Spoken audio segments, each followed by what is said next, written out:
কালকে অথবা পরশু থেকে মাহে রমজান শুরু হবে। রমজানকে সামনে নিয়ে ইতিমধ্যে আমরা দেখতে পাচ্ছি যে বাজার গরম হয়ে উঠছে, দ্রব্যমূল্যের দাম বাড়ছে এবং রমজানকে কেন্দ্র করে রাজনৈতিক দলের ছত্রছায়ায় একটা সিন্ডিকেট ইতিমধ্যে সক্রিয় ভূমিকা পালন করছে বলে আমরা ধারণা করছি। পেপার পত্রিকার এই রিপোর্ট এবং আপনি গোয়েন্দা তথ্যের উপরে ভিত্তি করে এই সিন্ডিকেট এবং দ্রব্যমূল্য বাড়ানোর চক্রের সাথে যারা জড়িত তারা যদি আপনার ব্যানারেও থেকে থাকে, রাজনৈতিক ব্যানারে, তাদেরকে আপনি দৃষ্টান্তমূলক শাস্তির আওতায় আনবেন।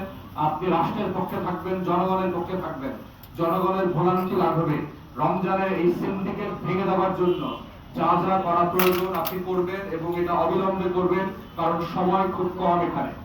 এবং রমজানের সিন্ডিকেট ভাঙার জন্য আমরা বোধ করছি আইন শৃঙ্খলা বাহিনীর পাশাপাশি যদি যৌথ বাহিনীকে এই পুরো মাস এবং ঈদ পর্যন্ত রাখা প্রয়োজন হয়, তাহলে সেক্ষেত্রে এটা বিবেচনা করা যেতে পারে যে যৌথ বাহিনীকে ম্যাজিস্ট্রেসি দিয়ে এই দ্রব্যমূল্যের সিন্ডিকেট ভাঙার জন্য সক্রিয়ভাবে কাজে লাগাতে হবে। আমরা বুঝতে পারছি যৌথ বাহিনী অনেক ক্লান্ত, প্রায় 1.5 বছর ধরে তারা মাঠে ল এনফোর্সমেন্টের কাজ করছে, যেটা তাদের দায়িত্ব না।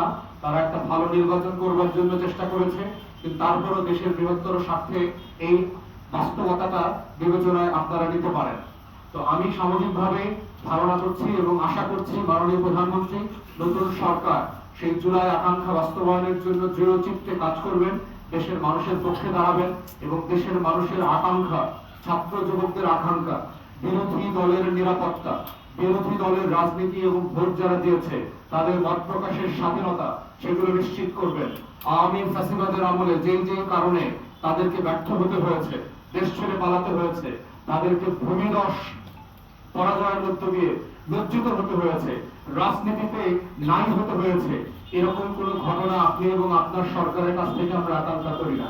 তো আজকে এই ব্রিফিং এ আমরা আকাঙ্ক্ষা করছি নতুন সরকার পুরাতন 17 বছরের ভুলগুলো থেকে শিক্ষা নেবে এবং বাংলাদেশকে নতুন করে সংস্কার বিচারের যে আকাঙ্ক্ষার মধ্যে আছে সেখান থেকে তারা এগিয়ে নিয়ে যাবে পরবর্তী ধারায়। সেই আকাঙ্ক্ষা ব্যক্ত করে আমার সংক্ষিপ্ত ব্রিফিং আমি এখানেই শেষ করছি।